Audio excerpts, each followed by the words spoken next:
This is a podcast, Okay. and we play D&D. We only play it on this podcast. That's not true. That's not true.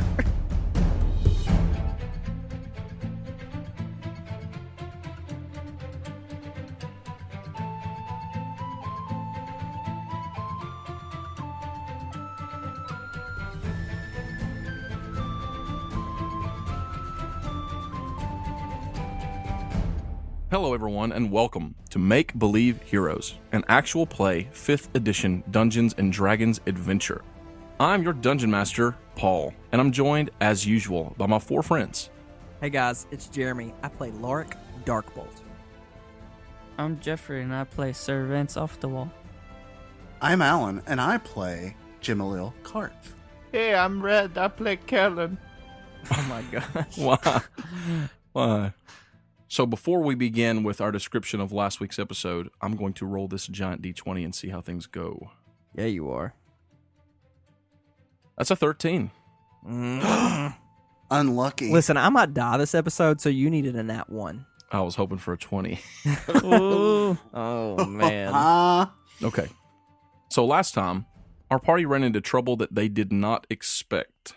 As they traveled through Fallen Grove and the negative effects of the sanction began to wear heavily on Lauric as they slowly faded away from Sir Vance, our group found themselves coming face to face with a displacer beast, which seemed specifically intent on killing Lauric. Yeah, no kidding. After an intense battle, the group managed to kill the displacer beast, but not before Lauric was brought down by it, and he seemed to be recovering, but when Sir Vance tried to heal him, the poison of that creature was more resilient than they expected. With Lauric on the edge of death, the group rushed toward Kellen's home, and within the night they finally arrived at the House Dimble. Rushing up the stairs, they burst into the living room in the first knot of their home, where Kellen's dad sat at his alchemist table. Kellen? Dad, we need to clear a table. What's happening? Dad, these are my friends. We were fighting a displacer beast, and my friend Lauric has been. A displacer beast? Yes. He immediately turns around and begins to clear off his alchemist table. He says, Here, put him here on the table. I put him on the table. Okay, you bring Lauric over and you lay him down on the table, and it's actually kind of funny because this is a table for a gnome who's like 3 feet tall, and so it's pretty wide, but it's not very tall. It's like Buddy in the elf world. Yes, exactly. And Lauric's, his head kind of lolls over the backside, his arms and legs are hanging off every side. Kellen's dad says, You said this was a displacer beast? Yes. It, as far as I know, it like stabbed him with the tendril or something, and these lines just appeared. And all right, hold on just a second. And he starts filtering through all these different bottles and all these filters he has on his table. He grabs one that's like a very small vial. He kind of sniffs it, looks at it, and drops a couple drops onto the wound on Lauric's chest. And nothing happens. And he kind of grunts to himself. He puts it back. He grabs another one. He grabs this like a green concoction, and he tries that. He tries some powders he's got. So far, he tries a few different things, and nothing's having any effect. The wound's not closing up. There's no reaction whatsoever. Lauric, you're completely unconscious, but you've set on with a fever, and your skin is turning paler. Oh, man. And you're, like, sweaty. He's still out, though, right? Yeah, you're still unconscious, completely Yeah. unconscious. Let me just say, everybody who's listened to this podcast so long, it's really hard for me not to talk. Go ahead. I'm doing my best. I love doing this to him. I'm doing my best. He's unconscious. He's completely unconscious. So your dad, he continues to try different things. He stops for a second. He goes, hold on. And he goes over to the side where there's like this big shelf that's full of tiny drawers. He starts pulling ones out. He opens one and he pulls out this purple vial that's weird. It's in kind of like this twisted bottle. It looks very strange. And he brings it over there and he pops the cork on it and he puts 2 or 3 little drops on the wound. And after a second, you guys begin to hear this like sizzling noise, and you can see on the wound that stuff's kind of bubbling up. It's peroxide. And yeah, it's peroxide. He's just trying to get all the infection out. No, he drips that onto that, and after a few moments, this black smoke rises up off of the wound, and it goes up off of his body, probably, I don't know, a foot, 2 feet in the air, and you guys are kind of watching it. And as it does, it goes into the air, and once it gets about eye level with you, Sir Vance, it makes the shape of a black I don't know, how would you describe it? Like a swirly. Oh. Okay. And then after a few moments, as it's kind of suspended there over him, the room almost seems to get a little dimmer and colder. And you can all feel it. Kellen, your dad looks up at the black swirl, and then he kind of looks at you. Do you feel that, son? Yeah, what is that? Oh, beans. That can't be good. What is this? Kellen, you need to go get your mother right now. Okay. Is she... She's outside. She's singing to the daisies. Go. Okay. Go. Singing to the Kellen daisies. runs downstairs quickly as he can. What is this? Kellen, you take off down the stairs as fast as you can. You break out through the front door of the house and you turn left and cut between the two trees, going a little ways off from the house where you know is the daisy field. And as you're approaching, you can hear the sound that you've heard dozens of times over your lifetime. Your mother singing to the gardens. Mom! You break into the clearing, and there stands your mother amidst all of these daisies. She's around 5.5 feet tall, bright blonde hair and striking blue eyes. She's wearing a light blue robe as you're accustomed to seeing her do, and she's wandering around singing. She looks up at the sound of your voice as you're calling for her. Mom, you need to come with me back to the Kellen. house. Dad needs you. Quickly. Wait, what do you mean? Is everything okay? I'll explain on the way, but you need to come quickly. She takes off running towards you. And I take off towards the house. She draws a sword Okay. and kills you. She kills you from behind. It was me all along. Okay, so no. You run, leading your mother toward the front door to your house. You all reach the house quickly, run up the stairs. You come into the room. What is going on? What is this black swirl? Listen, I don't know anything more than you do. Just wait. When my wife gets here, she'll probably... Oh, Elamir, please, we need your help. Come quickly. She just kind of rushes over to the table. She doesn't say anything to any of you. And she quickly scans over Lauric's body, taking a look. And she sees the wound there on his chest. Tell me, what happened? He quickly begins to explain to her. I put the solution in here. He shows her the bottle. I've never seen anything like that symbol. I don't know what the origin of this is, but it's not good. She leans down over Lauric's face, puts her ears up to where his lips are. His breath is growing very, very, very short. I'm afraid he doesn't have much time. She begins holding her hands over your body, and she's chanting, incantations, spells, different things. Jim, you would see her hands glow a similar autumn light color as you've seen Kellen's do from time to time. But everything that she tries, it's kind of just like it was with Sir Vance. You see the wound kind of start to close up, but then it just stops and ekes back out again. She tries a few different things. Do I recognize anything in terms of what's going on? Like the spell she's using, the tincture he used? No, not specific. I mean, the spells she's using, yes, you've seen them. Cure wounds, stuff like that. I've heard of that one. Pretty standard issue spells. I want it to be known that Kellen, the whole entire time they're doing this, is holding Lauric's hand. Lauric's dying, guys. He's dying. Jim, you would recognize some of them as standard issue healing spells, things she's trying to do. After a moment, she steps back. She says, nothing seems to be having any effect. I haven't seen a wound like this before. She goes over to that same big bookshelf filled with the tiny little drawers. You know the little drawers that they use for, index cards? Yeah, like at the library. Yes. She rushes over there and she begins to kind of look through them, and she opens one of the drawers and pulls out a little brown box.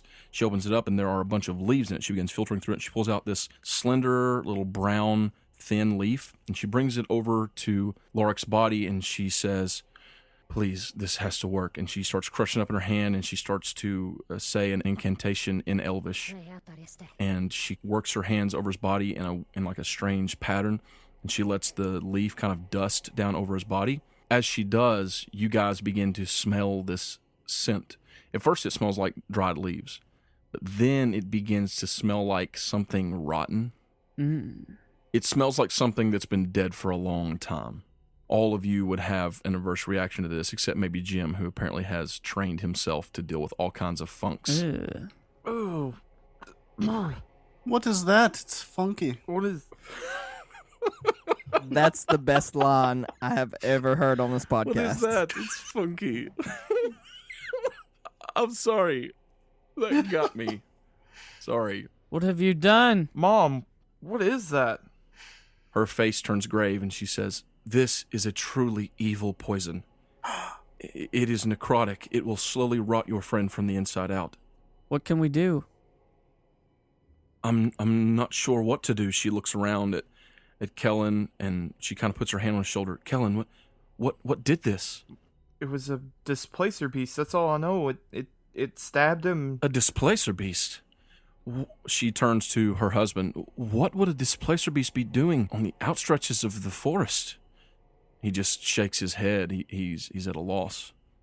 Is there nothing we can do, or? I don't know what to do.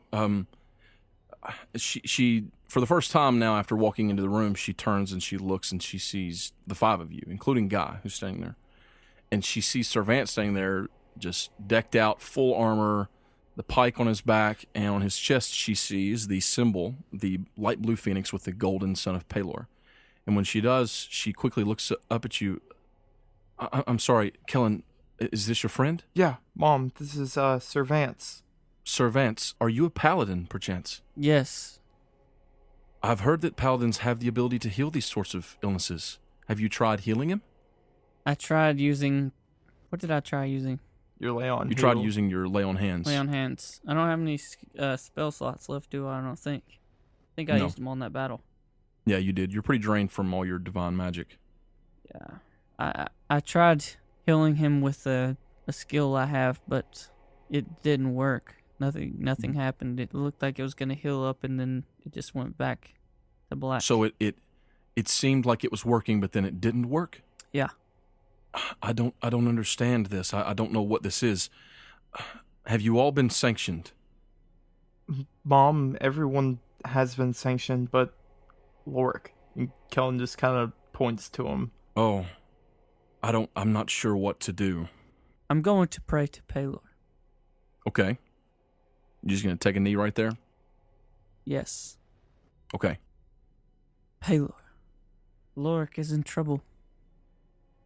And he's the one who's supposed to be guiding us. But it should have been me. It should have been me. Do you actually pray that? Yeah. My paladin can't even pray. Okay, you pray that, and as you do, it's like you can hear the voice of the High Cleric Glaron in your head. Ooh. He's saying, just like you remember him saying, it's kind of like a flashback forced on you. And you remember, as you said, This soulless ginger who is so unsure of himself is supposed to be the one. Vance, I don't know what to tell you. Our faith and our trust must be in Pelor. Very well. But, of course, our faith and our trust is in you as well. Of course. And the power of Pelor goes with you. I believe that you can help him. I believe that he will be led by the god, but I believe that you will be the arm that wields the sword. Oh. and suddenly you feel emboldened. I'm so bold. You feel empowered, as if some of your virtue, your divine abilities have been restored. How much? We're not dealing with like specifics. I'm not, it's not you have this many spell slots, you have this many blah blah blah. You feel like you can try again to heal him. Okay. Yeah.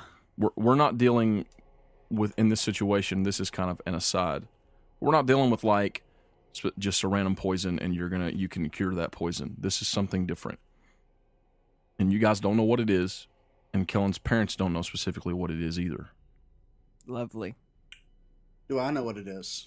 No, you do not. Now, Sir Vance, I'm not going to have you roll for that, okay? You're given this kind of boost by Pelor, and you know that you have an opportunity to try one more time. Can I make an Arcana check? You sure can. I did. I rolled the dice, and it is a 22. Oh, wow, that's really good. Yeah, it is. You sense that the poison is not arcane in nature. Gasp. It's not necromancy, okay? She mentioned necrotic poison, right? But it's not like it was done by a necromancer. This magic is not arcane, but it is unnatural. You can sense something off about it. I shiver and shudder. Sir Vance, you stand back up from your prayer. Yes. Elamir, Kellen's mother, is standing there. She says, "Do you have a word from your god, from Pelor?" I'm going to push her out of the way. Not like hard or anything, just kind of, with my arm. Okay, you kind of step up to push her aside, and she says, wait. Before you do anything, listen. I'm afraid that our abilities to heal him are being impeded by the fact that he has not received the sanction. It doesn't matter at this point. I'm afraid it does. Okay, well, it's not like I can give him a sanction right now. You can't, but perhaps I can. And she turns around, she places her one hand on Lauric's forehead. She goes down onto her knees, because, like I said, this table's really short. She places one hand on Lauric's forehead and one hand over the wound on his chest, and she turns to you all and she says, "Wish me luck." And she casts the spell Dream. The spell Dream allows her to enter into the unconscious mind of someone who's asleep. Now, typically in Dungeons & Dragons, this is not something that can be used on elves, for elves don't actually sleep. They go into a meditative state where they're not really sleeping. But in this particular instance, Lauric has been placed under some sort of a magical sleep, a restless, evil slumber. Wonderful. And Lauric, from the moment that you last spoke to Sir Vance, told him you didn't want to die, and then drifted into unconsciousness, you have been reliving Groundhog Day style the same nightmare over and over and over.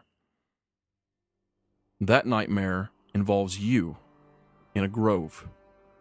You come rushing into the grove alone, wielding both of your wands, your Wand of Wonders in one hand and your standard wand in the other hand, to find that the tree is already dead. No. That it's long dead. Am I covered in blood? You're not. The leaves are littered all over the ground, and the tree is opened up and the stone is gone. And when you rush forward I'm too late to check it, not only are you too late, but your friends are all there. Sir Vance is there, Jim is there, Guy is there, and Kellen is there, and they are all dead. Whoa! Just ripped apart by something. Where's the Even me? Where's the stone? Where's All of you. Vance? Wake up! Wake up, Vance! Kellen! Jim, wake up! What happened? As you run around, you're checking their bodies, you're looking for any clue. Every time you hear the sound of some terrible, deep, dark laughter just resonate through the grove, and then everything goes dark and the dream starts over again. Over and over and over again, you have been going through this dream since the moment that you went under. Every time you rush in, you're just a little too late. Your friends are already dead. How was it so? What happened? Why was it? I'm gonna make it. Where's the stone? Vance! Wake up, Vance. Sir Vance, please. Please, I can't do this again. Kellen! Somebody! You look up, down on your knees, trying to shake Kellen awake, and appearing before you is a vision that is, it's almost hard to look at her at first because it's really dark in here, and she seems to glow and emanate this yellow light. But after a moment, your eyes kind of adjust, and you see standing before you a beautiful elven lady with bright blonde hair, striking blue eyes, wearing a beautiful light blue robe as she quickly rushes towards you and falls down on her knees, and she kind of puts her hands on Kellen, and the look on her face is just pure horror. Get away! Who are you? Are you laughing? Were you laughing? She kind of shakes her head for a moment. She looks at you. She says, "Lauric, we don't have much time. Who are you? What do you want?" My name is Elamir. I am Kellen's mother. You have to listen to me. None of this is real. Kellen's dead. This is your nightmare, Lauric. My night? Trust me. What do you mean? What? You must receive... Where's the stone? Where am I? Listen, Lauric, listen. You must accept the sanction. The sanction? Yes. It's been trying to kill me. No, Lauric. This dream is from it. The sanction This is is a not dream? what's hurting you. Where's Vance? I don't know what this... She's looking around. She says, I don't know what this is. But listen to me. Without the sanction, your body won't respond correctly to magic in the forest. You have to accept the sanction. I don't know what to do. I don't know what to do. The forest is ready to give you the sanction. It's been ready from the moment that you entered into its borders. What do I do? What do I have to do? How do I do it? You are resisting it. Whatever it is. Resisting it? It's been trying to kill me. It poisoned me. No, listen to me, Lauric. You need to calm down. Listen to me. You need to accept it. The sanction will gladly accept you if you will take it.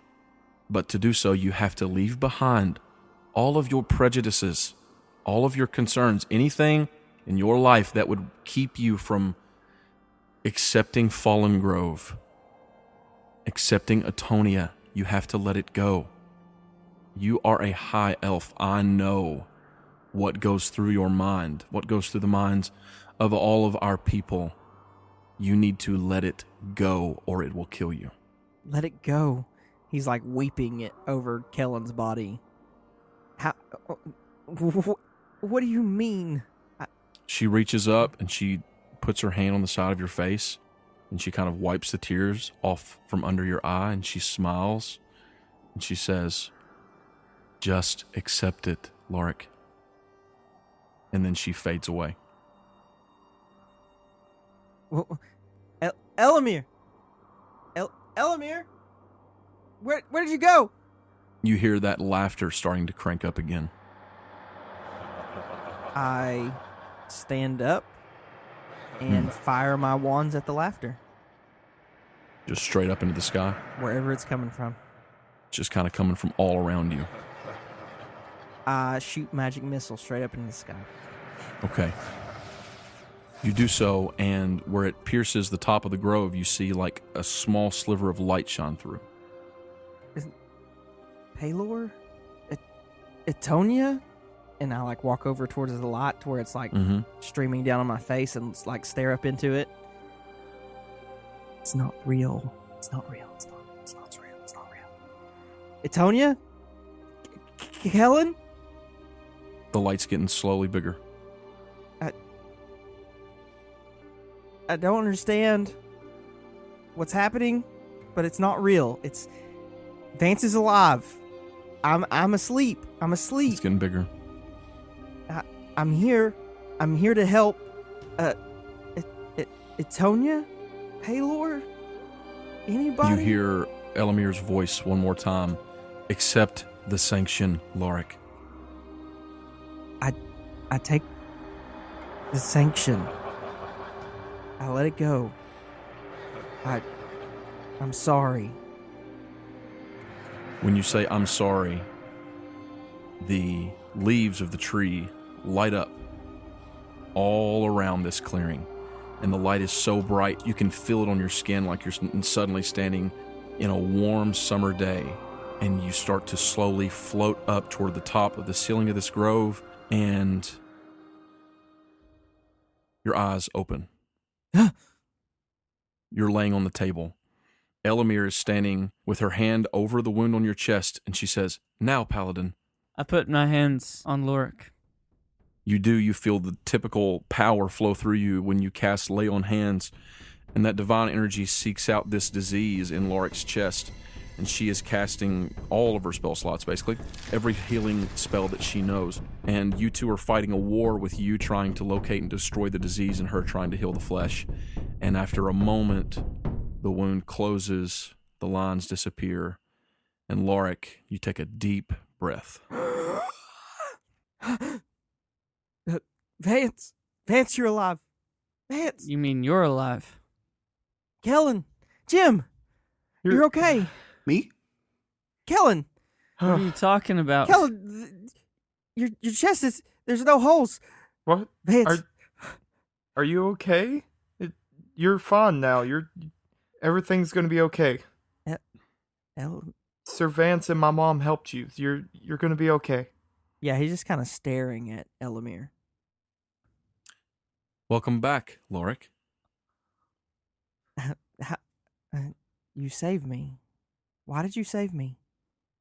You were in my dream. I dreamed. Vance, I dreamed.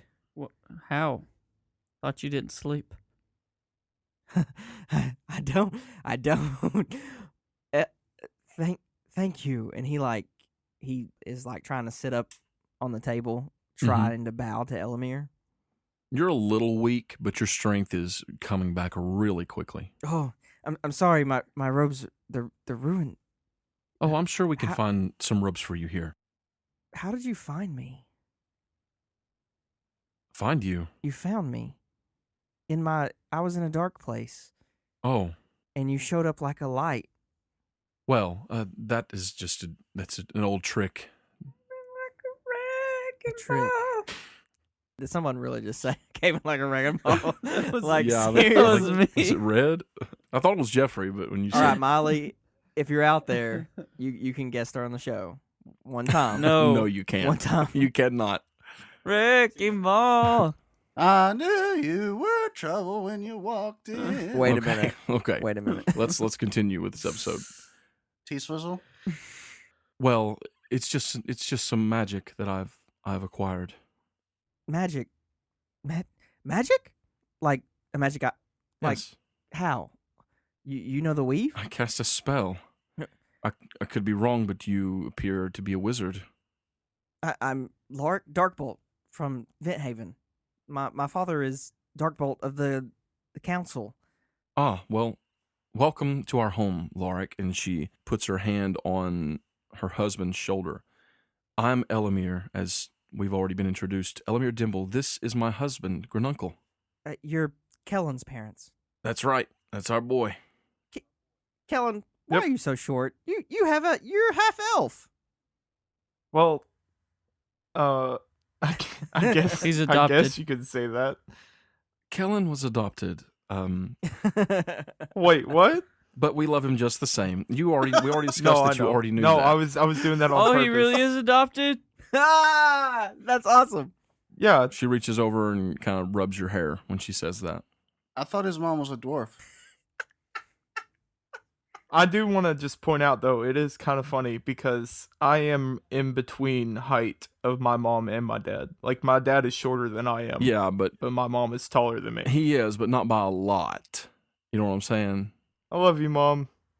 I love you, Dad.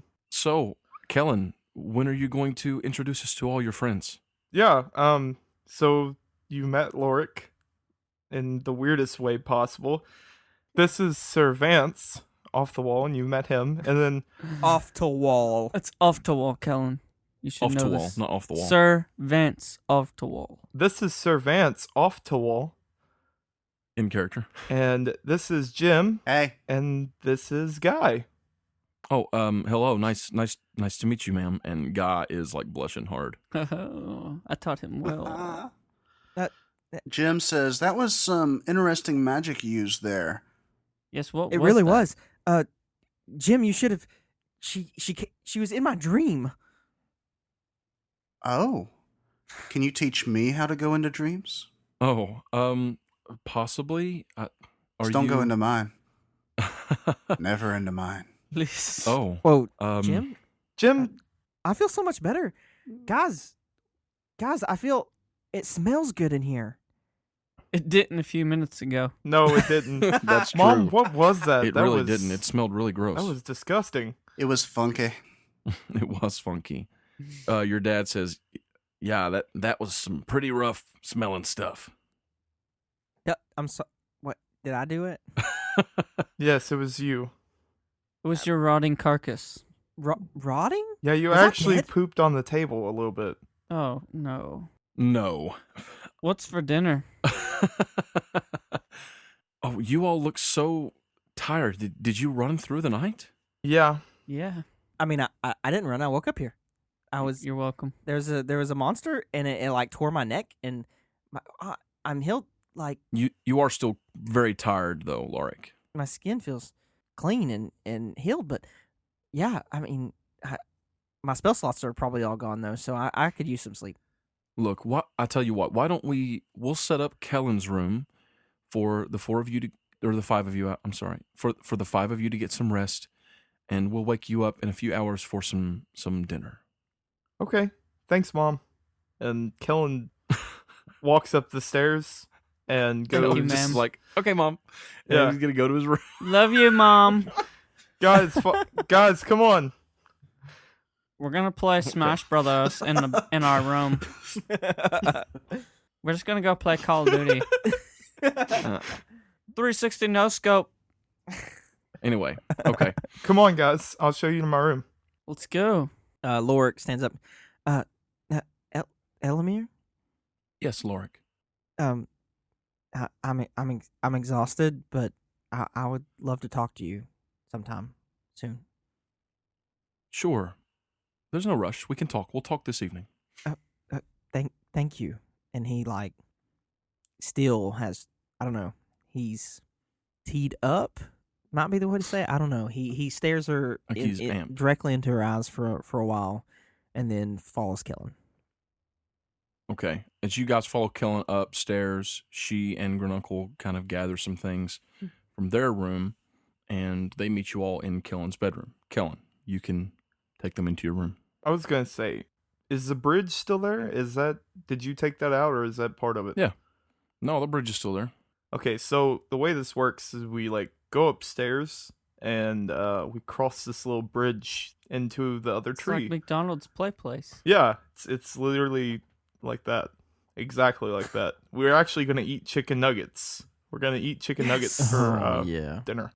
Are they vegan? The secondary tree that you all saw when you came into this one is actually where Kellen's room is located. And Kellen opens up the door and it's like gnome sized. So you're probably gonna have to like duck. But It is McDonald's play place. It is. He lives in a We're play crawling place. through. Wow. He goes, guys, this is my room, and he opens up the door and walks inside, and there's a little tiny bed. There's also like a little hammock as well, and then there's this piece of stretched animal skin with a badly drawn cat hanging from a tree that says "Hang in there." Oh my gosh. Welcome to my room, guys. This is basically it. So Let's get us some pizza rolls and some Mario Kart. yeah. Yeah. And over to the side is a TV and a Switch. Oh, wow. Kellen, a Nintendo Switch is like the best console available right now. It really is. So true. For real, though. But Loric's more like, oh, thank you, Kellen. I think I'll just sit here in the corner and meditate. Okay. Is this it? Come on, man. We need some bigger beds than this. Where are we supposed to sleep? Where's all the money? Where's your Scrooge McDuck level gold mine that we're going to swim through? I don't know what to say here. I'm sorry. I don't have anything else. Where's the retainers? Um Where's the servants? well, Where's your library? Where is the library? About that time, Elamir and Grununcle come walking in. They've got some cots, blankets, and things like that. oh, well, there are the cots and blankets that you were asking for. If Elamir's in there, Loric stands up the whole time she's there. Me too. I hope that this will be comfortable enough for you all. I'm sorry we don't really get many visitors, honestly. Oh, believe me, this is far better than the hard ground with all those roots. And I mean, it's hard to find a good bed of moss, but this far outweighs all the moss and all the land. What he says is true. Yes, well, I'm glad. Thank you, Lady of the Wood. I also would like to let it be known that Kellen's countenance has kind of gotten a little bit sad. Sad. He's like trying to hold it in, but he just kind of looks really, really upset. Your mom totally notices that. Thank you so much for the cots. Oh, you're welcome. Kellen, is everything okay? Oh, yeah, I'm fine. I'm fine, Mom. I just really wanted to show my room to a really good friend, but he went somewhere else, so. Oh, I'm sorry. Guy kind of steps over to you. Kellen puts his hand on your shoulder. He's like, I'm sure Charlie would have really liked it, Kellen. Yeah. How would you fit Charlie in here? Well, I would put him right over here, and he like shows this empty spot that is not filled with anything, and that's why it would be a good place for Charlie because there's nothing there. That's where I'm staying, though. Well said. You go over there and put your cot down and lay down on it? Yes.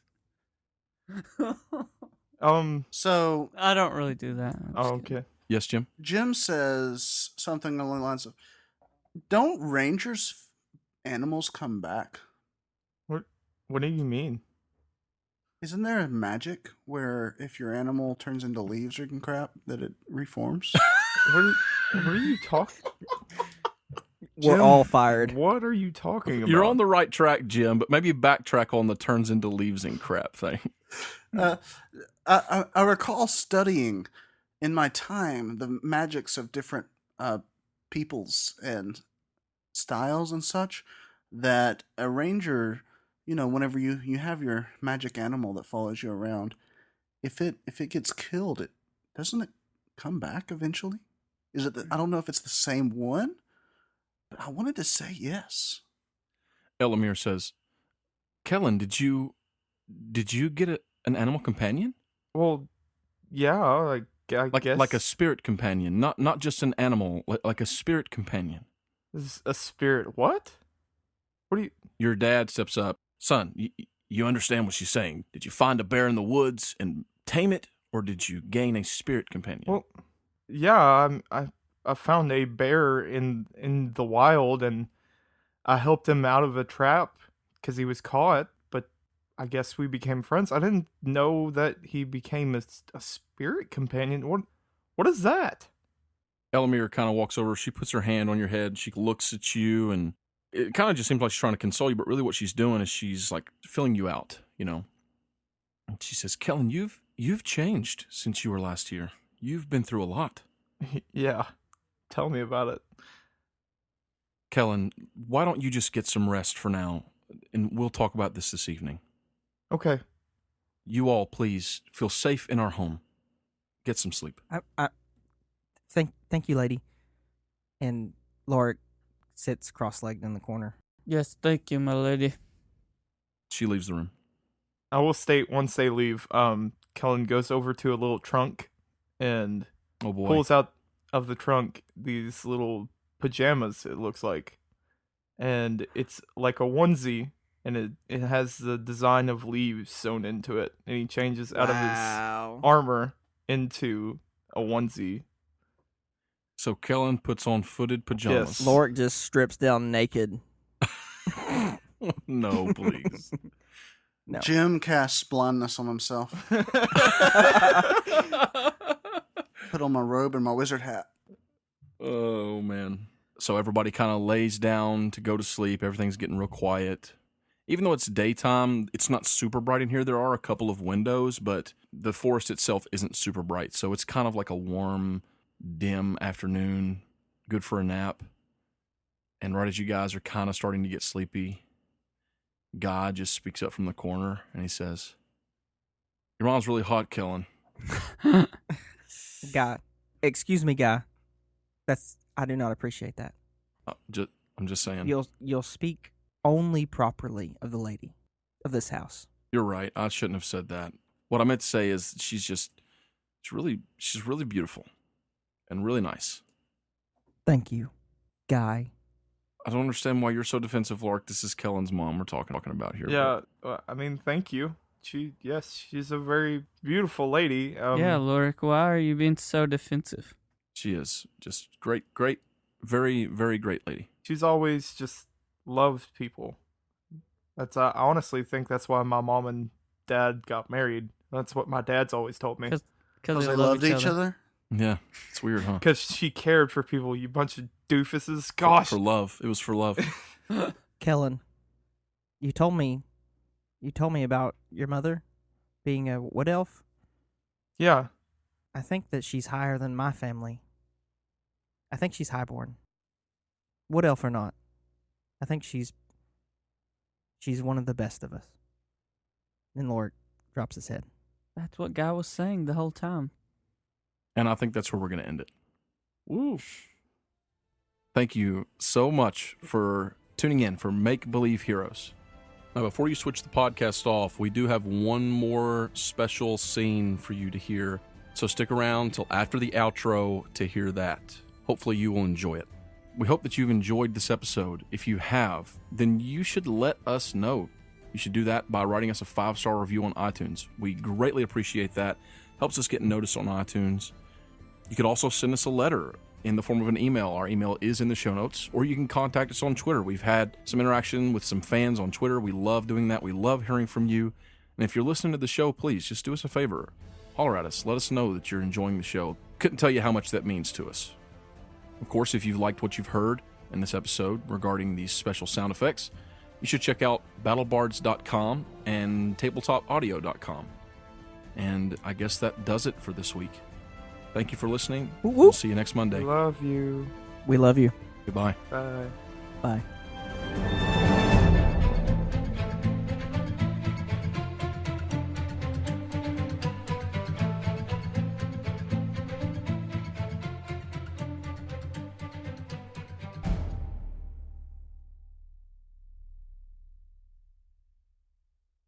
Off in the distance, beyond the never-ceasing drip of a dark cavern entrance, a tall figure, cloaked in shadow, enters from the light beyond the mouth of the cave.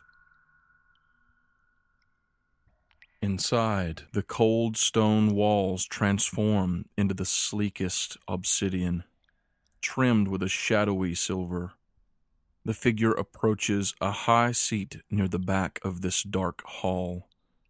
The interior is shrouded in total darkness, as if the gaping cavern maw devours any light that attempts to penetrate its shadow. As the figure reaches the first step up to the high chair, they kneel in reverence. The beast was destroyed, my queen, but there was much red blood. Perhaps the elf was wounded. The darkness could overtake him yet. A woman shifts on the high chair, shrouded in a darkness beyond which even the kneeling figure cannot see. That is unfortunate. Have you tracked them? Where have they gone? Our scouts say that they are in the house of the alchemist, your grace, and the druid, one of the Honoria selves, my queen. Ugh, these elves, they have no idea what is coming. They waste their days sitting in their circles and walking in their gardens. Soon we will strip it all away. Balance will be restored to Manumi. Are my shadows prepared? Your servants are ready at your command, my queen. Good. You shall lead them yourself, Kolmas. As you wish, my queen. Shall I destroy them for you? Yes, she said. I believe you should. Kill the druidic Dartak, said the queen, using some unknown curse in her native tongue. And find the elf, the Dark Bolt, and bring him to me. The tall figure stood with a venerable bow and headed back toward the cave's exit. Outside the cave, the shadows stood waiting for their captain. Muttering amongst themselves in a language forgotten to time, the tall figure addressed them to silence. Now we hunt. Kill them all, but capture the elf.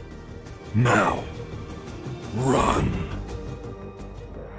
They moved through the forest like leaves on the wind, jumping from shadow to shadow, driven toward their prey with a hunger for blood, for death.